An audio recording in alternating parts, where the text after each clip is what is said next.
नमस्कार। आज हम भारतीय इतिहास के एक ऐसे मोड़ पर बात करने वाले हैं जिसने वाकई सब कुछ बदल दिया। मेरा मतलब है 1857 के विद्रोह के बाद का भारत। ये सिर्फ एक कोई छोटी मोटी घटना नहीं थी। ये तो एक भूचाल जैसा था जिसने ब्रिटिश शासन की कह सकते हैं नींव हिला दी थी। और इसने अंग्रेजों को मजबूर किया कि वो भारत पर अपनी पकड़, अपना शासन का तरीका बिल्कुल नए सिरे से सोचें।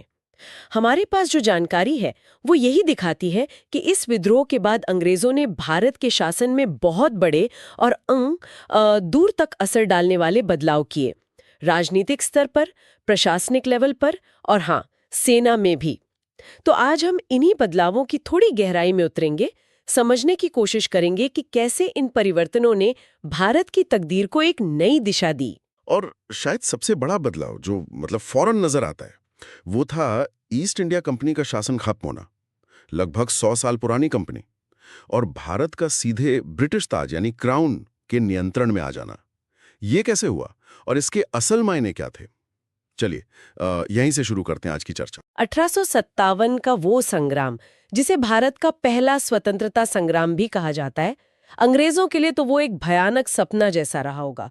इसने उन्हें दिखा दिया कि उनकी पकड़ शायद उतनी मजबूत नहीं थी जितना वो समझते थे। तो जाहिर है पहला कदम इसी झटके का नतीजा था। बिल्कुल। सबसे पहला और शायद सबसे निर्णायक कदम था 1858 में ब्रिटिश संसद का वो act, government of India act. इस एक कानून ने ईस्ट इंडिया कंपनी को, जो अब तक भारत पर राज कर रही थी, उसको सीन से पूरी तरह हटा दिया। सारी ताकत, सारा कंट्रोल, सब कुछ कंपनी से छीन लिया गया और सीधे ब्रिटिश क्राउन यानी महारानी विक्टोरिया को सौंप दिया गया। तो अब भारत कह सकते हैं औपचारिक रूप से ब्रिटिश साम्राज्य का हिस्सा बन गया और शासन सीधे लंदन से चलने लगा। हाँ, और ये सिर्फ एक सत्ता का हाथ बदलना नहीं था। ये भारत पर शासन करने के पूरे नजरिए में, पूरे तरीके में एक बुनियादी बदलाव था। देखिए, कंपनी का मूल चरित्र तो एक व्यापारिक संस्था का था, है ना, भले वो बाद में राजनीतिक ताकत बन गई थी। उसको हटाकर सीधे ब्रिटिश सरकार का नियंत्रण लाना, ये अपने आप में एक बहुत बड़ा कदम था। इसका मतलब साफ था, भारत अब सिर्फ एक ट्रेडिंग कॉलोनी नहीं, बल्कि सीधे तौर पर ब्रिटिश साम्राज्य का सबसे अहम हिस्सा था, जिसका पूरा कंट्रोल लंदन में बैठे नेताओं के हाथ में था। ये तो वाकई शासन के तरीके में एक बहुत बड़ा फर्क रहा होगा। और इसी के साथ भारत में जो सबसे बड़ा ब्रिटिश अधिकारी होता था, उसका पदनाम भी बदला है ना? बिल्कुल। 1858 से पहले वो सर्वोच्च अधिकारी गवर्नर जनरल ऑफ इंडिया कहलाता था और वो तकनीकी रूप से ईस्ट इंडिया कंपनी के कोर्ट ऑफ डायरेक्टर्स को जवाबदेह था। 1858 के एक्ट के बाद इस पद का नाम बदल दिया गया। अब वो वाइसराय कहलाने लगा और वाइसराय सीधे ब्रिटिश क्राउन का, महारानी का निजी प्रतिनिधि होता था। लॉर्ड कैनिंग, जो विद्रोह के टाइम गवर्नर जनरल थे, वही भारत के पहले वाइसराय बने। वाइसराय शब्द ही अपने आप में काफी वजनदार लगता है। क्या इस नाम बदलने का कोई सिंबॉलिक प्रतीकात्मक महत्व भी था? हाँ, निश्चित रूप से। वाइसराय का अगर शाब्दिक अर्थ देखें तो वो होता है राजा के स्थान पर, यानी वाइसरीगल। तो ये पदनाम सीधे सीधे ये दिखा रहा था कि भारत पर अब कंपनी का राज नहीं है, बल्कि सीधे ब्रिटेन के शासक का राज है। ये भारत पर ब्रिटिश संप्रभुता का एक खुला और स्पष्ट ऐलान था। ये सिर्फ एक एडमिनिस्ट्रेटिव चेंज नहीं था, बल्कि भारत में ब्रिटिश सत्ता के चरित्र को बदलने और उसे कह सकते हैं और मजबूत करने का एक संकेत भी था। तो नियंत्रण चला गया लंदन, भारत में आ गए वाइसरॉय। अच्छा, इस नई व्यवस्था को चलाने के लिए लंदन में क्या इंतजाम किए गए थे? लंदन में एक नया और बहुत ही शक्तिशाली पद बनाया गया, secretary of state for India. Hindi में कहें तो भारत राज्य सचिव। ये व्यक्ति ब्रिटिश कैबिनेट का सदस्य होता था, ब्रिटिश सरकार का एक सीनियर मंत्री, और उसे भारतीय प्रशासन से जुड़े हर मामले पर, आप कह सकती हैं, अंतिम अधिकार दिया गया था। भारत का पूरा एडमिनिस्ट्रेशन, बजट, पॉलिसीज, सब कुछ इसी मंत्री के अंडर आ गया। यानी भारत से जुड़े फैसले अब सीधे ब्रिटिश कैबिनेट में लिए जाने लगे थे। हाँ, मोटे तौर पे बिल्कुल यही हुआ। अब सेक्रेटरी ऑफ स्टेट की मदद के लिए एक काउंसिल ऑफ इंडिया, भारत परिषद भी बनाई गई थी। इसमें 15 सदस्य होते थे। इसमें कुछ सदस्य ऐसे रखे जाते थे जिन्हें भारत में काम करने का अनुभव हो, लेकिन हाँ, आखिरी फैसला लेने का अधिकार सेक्रेटरी ऑफ स्टेट के पास ही था। और भारत में वाइसराय की मदद के लिए पहले की तरह एक एग्जीक्यूटिव काउंसिल यानी कार्यकारिणी परिषद तो थी, लेकिन वो भी लंदन में बैठे सेक्रेटरी ऑफ स्टेट के निर्देशों के तहत ही काम करती थी। मुझे हमेशा ये बात सोचने पर मजबूर करती है कि सत्ता का इतना ज्यादा केंद्रीकरण और वो भी हजारों मील दूर लंदन में, क्या ये व्यवहारिक था? क्या इससे जमीनी हकीकत और फैसलों के बीच एक बहुत बड़ी खाई नहीं बन गई होगी? बिल्कुल बिल्कुल यही हुआ। देखिए, ये सेंट्रलाइजेशन ब्रिटिश कंट्रोल को मजबूत करने के लिहाज से तो शायद कारगर था, लेकिन इसने भारतीय प्रशासन को और भी ज्यादा ब्यूरोक्रेटिक बना दिया और हाँ, जमीनी हकीकत से कटावा बना दिया। भारत जैसा इतना बड़ा और विविध देश, और उसके लिए नीतियां बन रही हैं लंदन के दफ्तरों में, जहां अक्सर स्थानीय जरूरतों और परिस्थितियों की समझ कमी होती थी। इसके दूरगामी नकारात्मक परिणाम तो होने ही थे और हुए भी। अच्छा, शासन के ढांचे के अलावा एक और एरिया था जहां 1857 का असर बहुत गहरा पड़ा, वो थी सेना। आखिर विद्रोह की शुरुआत तो सिपाहियों ने ही की थी, तो अंग्रेजों ने सेना में क्या बड़े बदलाव किए? सेना का पुनर्गठन, वो तो उनकी टॉप प्रायोरिटी में से एक था। जाहिर है, उन्हें डर बैठ गया था कि कहीं दोबारा ऐसा विद्रोह ना हो जाए, इसलिए कई बड़े बदलाव किए गए। सबसे पहले सेना में यूरोपीय यानी ब्रिटिश सैनिकों का अनुपात भारतीय सैनिकों के मुकाबले काफी बढ़ा दिया गया। खासकर बंगाल आर्मी में तो यह अनुपात लगभग 1.2 कर दिया गया। मद्रास और बॉम्बे आर्मी में यह थोड़ा कम था, पर बढ़ाया वहां भी गया। यानी कोशिश ये थी कि भारतीय सैनिकों पर निर्भरता कम की जाए। बिल्कुल। और दूसरा महत्वपूर्ण बदलाव ये था कि तोपखाना यानी आर्टिलरी जैसे जितने भी महत्वपूर्ण स्ट्रेटेजिक हथियार थे और उनके पद थे, वो पूरी तरह से यूरोपीय सैनिकों के कंट्रोल में रखे गए। भारतीय सैनिकों को मॉडर्न आर्टिलरी से बिल्कुल दूर रखा गया। और मैंने ये भी सुना है कि रेजिमेंट बनाने के तरीके में भी कुछ बदलाव किए गए थे। क्या ये सच है? हाँ, ये एक बहुत सोची समझी नीति थी। देखिए, पहले कई रेजिमेंट एक ही क्षेत्र या समुदाय के आधार पर बनती थीं। अब इस नीति को पलट दिया गया। कोशिश ये की गई कि एक ही रेजिमेंट में अलग अलग क्षेत्रों, जातियों और धर्मों के सैनिकों को मिक्स किया जाए, ताकि उनमें किसी एक पहचान के आधार पर एकता ना पनप सके।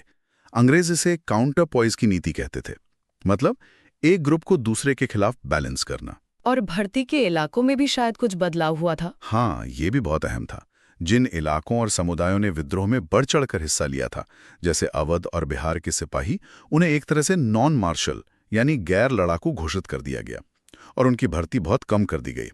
इसके उलट जिन समुदायों ने विद्रोह को दबाने में अंग्रेजों की मदद की थी या जो विद्रोह से ज्यादातर अलग रहे थे, जैसे गोरखा, सिख, पठान, पंजाबी मुसलमान, उन्हें मार्शल रेस यानी लड़ाकू जातियों का दर्जा दिया गया और सेना में उनकी भर्ती बड़े पैमाने पर शुरू हुई। लड़ाकू जातियां, ये सिद्धांत तो अपने आप में ही काफी विवादास्पद लगता है। बिल्कुल।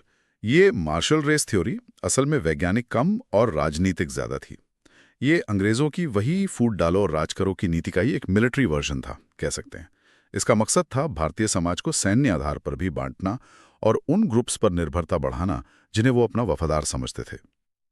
देखिए, 1857 के बाद भारतीय सैनिकों पर एक गहरा अविश्वास पैदा हो गया था और ये सारे बदलाव उसी अविश्वास और कंट्रोल बनाए रखने की स्ट्रैटेजी का हिस्सा थे।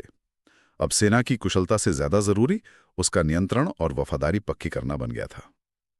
ये जो नियंत्रण की बात आपने कही, ये सिर्फ प्रशासनिक या सैन्य स्तर पर ही नहीं थी, बल्कि जो भारतीय रियासतें थीं, उनके साथ संबंधों में भी दिखाई दिया। वहां क्या बदलाव आया? हाँ, 1857 से पहले लॉर्ड डलहौजी की वो डॉक्ट्रिन ऑफ लैप्स यानी व्यपकत का सिद्धांत जैसी नीतियां थी। उनके तहत कई रियासतों को ब्रिटिश भारत में मिला लिया गया था।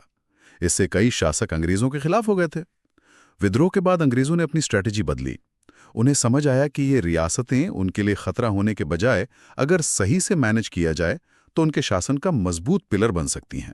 तो मतलब उन्होंने रियासतों को हड़पना बंद कर दिया। हाँ, 1858 की जो महारानी की घोषणा थी, उसमें साफ कहा गया कि डॉक्ट्रिन ऑफ लैप्स को खत्म किया जाता है।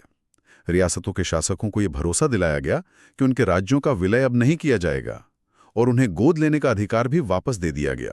लेकिन क्या ये बिना किसी शर्त के था या कुछ शर्तें भी थीं? वह नहीं, बिल्कुल नहीं, शर्तें थीं। इसके बदले में सभी रियासतों को ब्रिटिश सर्वोच्चता, जिसे पैरामाउंसी कहते हैं, वो स्वीकार करनी पड़ी। उन्हें ब्रिटिश क्राउन को सबसे ऊपर मानना था और उसके प्रति वफादार रहना था। हाँ, वो अपने आंतरिक मामलों में तो काफी हद तक स्वतंत्र थे, लेकिन उनके विदेश मामले और उनकी रक्षा, ये सब पूरी तरह से अंग्रेजों के नियंत्रण में आ गए। वाइसरॉय अब इन रियासतों के मामलों में भी सुप्रीम अथॉरिटी था। तो एक तरह से अंग्रेजों ने इन लगभग 600 रियासतों को अपने साम्राज्य के भीतर सहयोगी बना लिया।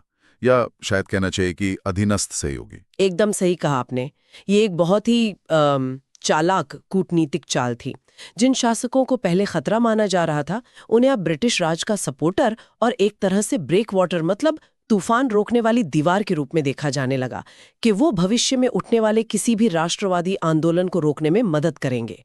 उन्हें मान सम्मान और अंदरूनी स्वतंत्रता का एक भ्रम देकर अंग्रेजों ने भारत के एक बड़े हिस्से पर अपना असरदार कंट्रोल पक्का कर लिया। अच्छा, अब आते हैं आम भारतीयों की तरफ। विद्रोह ने आम लोगों और अंग्रेजों के बीच भी जाहिर है अविश्वास की खाई तो गहरी कर ही दी थी। इसे पाटने के लिए या कहें कि भविष्य में ऐसे विद्रोह को रोकने के लिए क्या नीतियां अपनाई गईं? यहाँ अंग्रेजों की नीति थोड़ी कह सकते हैं दोहरी थी। एक तरफ उन्होंने भारतीयों, खासकर जमींदार और जो पढ़े लिखे उच्च वर्ग थे, उन्हें अपनी तरफ करने की कोशिश की। उन्हें लगा कि अगर ये तबका उनके साथ होगा तो आम जनता को कंट्रोल करना ज्यादा आसान होगा। और इसका एक बड़ा उदाहरण शायद महारानी विक्टोरिया की 1858 की घोषणा थी, है ना? उसमें तो कई बड़े वादे किए गए थे। हाँ, वो घोषणा बहुत महत्वपूर्ण थी। उसमें यह कहा गया था कि अंग्रेज सरकार अब भारतीयों के धार्मिक विश्वासों और उनके जो सामाजिक रीति रिवाज हैं, उनमें कोई दखल नहीं देगी। ये शायद 1857 से पहले जो कुछ सोशल रिफॉर्म्स हुए थे और उनका जो विरोध हुआ था, उसको देखते हुए कहा गया था। और नौकरियों और समानता के बारे में क्या कहा गया था उस घोषणा में? घोषणा में ये भी कहा गया कि कानून के सामने सभी भारतीय प्रजा बराबर माने जाएंगे और किसी भी व्यक्ति के साथ उसकी जाति, धर्म या रंग के आधार पर कोई भेदभाव नहीं किया जाएगा। और सबसे महत्वपूर्ण वादा यह था कि भारतीयों को उनकी शिक्षा, योग्यता और क्षमता के आधार पर सरकारी नौकरियों में बिना किसी भेदभाव के नियुक्त किया जाएगा। सुनने में तो ये बहुत अच्छा और प्रगतिशील लगता है। बिल्कुल। लेकिन क्या ये वादे जमीन पर उतरे? खासकर वो सरकारी नौकरियों वाला वादा? बिल्कुल। यहीं पर वो दोहरापन साफ नजर आता है जिसकी मैं बात कर रहा था। देखिए, सैद्धांतिक रूप से तो ये वादा कर दिया गया, लेकिन व्यवहार में जो ऊंचे प्रशासनिक पद थे, खासकर इंडियन सिविल सर्विस ICS, उसमें भारतीयों का घुसना लगभग नामुमकिन बना दिया गया। परीक्षा लंदन में होती थी, सिलेबस यूरोपियन सेंट्रिक था, उम्र सीमा भी बहुत कम रखी गई थी। तो नतीजा ये हुआ कि ऊंचे पद लगभग पूरी तरह से अंग्रेजों के लिए ही रिजर्व रहे। हाँ, निचले लेवल पर जरूर भारतीयों की संख्या बढ़ी, लेकिन जहां फैसले लिए जाते थे उन पदों से उन्हें दूर ही रखा गया। तो ये घोषणा एक तरह से बस असंतोष को शांत करने और एक उदार चेहरा दिखाने की कोशिश थी, लेकिन असलियत में कंट्रोल अंग्रेजों ने अपने ही हाथ में रखा। हाँ, काफी हद तक यही कहा जा सकता है। घोषणा का एक मकसद तो जरूर विद्रोह के बाद फैली कड़वाहट और डर को कम करना था। उन्हें भारतीयों के एक सेक्शन का विश्वास जीतना था, लेकिन साथ ही वो अपनी नस्ली श्रेष्ठता और अपना राजनीतिक दबदबा छोड़ने के लिए बिल्कुल तैयार नहीं थे। इसलिए वादे और हकीकत के बीच एक बड़ी खाई हमेशा बनी रही और ये विरोधाभास ब्रिटिश शासन की एक पहचान ही बन गया, मतलब उदारवादी चेहरा और साम्राज्यवादी हितों वाली नीतियां। और इससे नियंत्रण को बनाए रखने के लिए फूट डालो और राज करो की नीति का जिक्र बार बार आता है। क्या 1857 के बाद इसे और ज्यादा व्यवस्थित तरीके से लागू किया गया? हाँ, निश्चित रूप से। देखिए, 1857 के विद्रोह में हिंदुओं और मुसलमानों ने काफी हद तक मिलकर अंग्रेजों का सामना किया था। इससे अंग्रेज सतर्क हो गए। विद्रोह के बाद उन्होंने जानबूझकर ऐसी नीतियों को बढ़ावा दिया जो दोनों समुदायों के बीच शक और दूरी बढ़ाएं। कभी हिंदुओं का पक्ष लिया, कभी मुसलमानों का, ताकि वो आपस में ही उलझे रहें और अंग्रेजों के खिलाफ एकजुट न हो सकें। ये सिर्फ धार्मिक आधार पर ही था या समाज के और वर्गों में भी ये चीज की गई? नहीं, ये विभाजन सिर्फ धर्म तक ही सीमित नहीं था। जैसा हमने पहले बात की, उन्होंने राजकुमारों और बड़े जमींदारों को अपना समर्थक बनाया ताकि वे आम जनता और किसानों के आंदोलनों के खिलाफ एक ढाल का काम कर सकें। जातिगत विभाजनों का भी इस्तेमाल किया गया। मूल रणनीति यही थी कि भारतीय समाज में जो भी अंदरूनी दरारें हैं, उनका फायदा उठाकर उसे कमजोर रखा जाए और अपने शासन को सुरक्षित बनाया जाए। और प्रशासनिक स्तर पर भी ये विभाजन दिखता था, जैसा आपने ऊंचे पदों के बारे में बताया। हाँ, बिल्कुल। भारतीयों को जानबूझकर जिम्मेदारी वाले पदों से दूर रखना भी इसी रणनीति का हिस्सा था। अंग्रेजों का ही मानना था, या वो ऐसा दिखाते थे, कि भारतीय शासन करने के योग्य नहीं है और सत्ता उनके ही हाथों में रहनी चाहिए। ये नस्लीय अहंकार भी था और नियंत्रण बनाए रखने का एक तरीका भी। इस फूट डालो और राज करो की नीति के जो लंबे समय के परिणाम हुए, वो तो बहुत गंभीर रहे होंगे। बेहद गंभीर और दुखद। इस नीति ने भारतीय समाज में जो विभाजन पहले से मौजूद थे, उन्हें और गहरा किया, उन्हें एक तरह से संस्थागत रूप दे दिया। इसने भविष्य में होने वाले सांप्रदायिक तनाव और आखिरकार देश के बंटवारे की जमीन तैयार करने में एक बहुत बड़ी भूमिका निभाई। ये अंग्रेजों की सबसे विनाशकारी विरासतों में से एक है, जिसके नकारात्मक असर आज भी हम किसी न किसी रूप में महसूस करते हैं। यह सिर्फ एक चालाक राजनीतिक चाल नहीं थी, इसने भारतीय समाज के ताने बाने को बहुत गहरा नुकसान पहुंचाया। तो अगर हम इन सभी बदलावों का एक ओवरऑल आर्थिक और राजनीतिक असर देखें तो इसका सार क्या निकलता है, निचोड़ क्या है? सार ये है कि 1857 के बाद भारत पर ब्रिटिश नियंत्रण पहले से कहीं ज्यादा मजबूत हो गया, ज्यादा सेंट्रलाइज्ड हो गया और ज्यादा डायरेक्ट हो गया। शासन अब सीधे लंदन से चलने लगा। नीतियां अब साम्राज्य के विस्तार पर नहीं, बल्कि जो मौजूदा साम्राज्य है उसे बनाए रखने, उसे मजबूत करने और उसके संसाधनों तक ब्रिटेन के हित में ज्यादा से ज्यादा शोषण करने पर केंद्रित हो गई। शासन का रवैया भी ज्यादा रूढ़िवादी, ज्यादा कंजर्वेटिव हो गया। यानी अब फोकस भारत को जीतने पर नहीं था, बल्कि भारत को चलाने और उसका इस्तेमाल करने पर था। बिल्कुल सही। साम्राज्य का सुदृढ़ीकरण या कंसोलिडेशन अब मुख्य लक्ष्य बन गया था। इसका मतलब था भारत के कच्चे माल को ब्रिटेन भेजना, ब्रिटेन में बने सामान के लिए भारत को एक बड़ा बाजार बनाना, यहां से लगान और टैक्स वसूलना, और हाँ, सेना और प्रशासन का सारा खर्च भी भारत पर ही डालना। रेलवे का विकास हुआ, डाक और तार सेवाओं का विकास हुआ। इन सब के पीछे आर्थिक शोषण और राजनीतिक सैन्य नियंत्रण को आसान बनाने का दोहरा उद्देश्य था। भारत अब सही मायनों में ब्रिटिश औद्योगिक क्रांति और उनकी शाही महत्वाकांक्षाओं को ईंधन देने वाला एक इंजन बन गया था। चलिए, तो एक बार इन सभी महत्वपूर्ण बदलावों को संक्षेप में फिर से देख लेते हैं।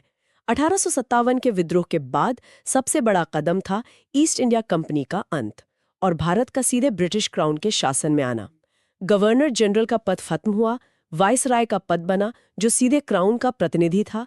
लंदन में एक पावरफुल सेक्रेटरी ऑफ स्टेट का पद बना जिसने भारतीय प्रशासन का कंट्रोल लंदन में सेंट्रलाइज कर दिया। सेना का पूरा स्ट्रक्चर बदला गया, ब्रिटिश सैनिकों का अनुपात बढ़ा, जरूरी हथियार अंग्रेजों के पास रखे गए और मार्शल रेस और काउंटर पॉइस जैसी नीतियों से सेना में भी फूट डालो और राज करो लागू किया गया। भारतीय रियासतों को हड़पने की नीति बंद कर दी गई, पर उन्हें ब्रिटिश सर्वोच्चता के तहत अधीनस्थ सहयोगी बना लिया गया। आम भारतीयों के लिए महारानी की घोषणा में कुछ वादे जरूर थे।